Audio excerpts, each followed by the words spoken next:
একসময় তুমি টের পাবে তোমার আসলে কাউকেই দরকার নেই, কাউকে না। বারবার এলোমেলো হয়ে যাওয়ার পর পৃথিবীর প্রতি একরাশ অভিমান করে তুমি আস্তে আস্তে নিজেকে নিজেই গুছিয়ে নিতে শিখবে। মানুষকে নিয়ে প্রচণ্ড আশা করে সেখান থেকে পাওয়া হতাশাগুলো থেকে তুমি একাই বাঁচতে শিখবে।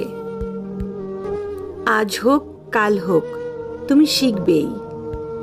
বারবার হোঁচট খেয়ে পড়ে যাবার পরে একদিন তুমি টের পাবে তুমি কারো হাত ধরে ওঠার জন্য অপেক্ষা না করে নিজে নিজেই উঠতে চেষ্টা করছো। তুমি টের পাবে তুমি আর আগের মতো নেই।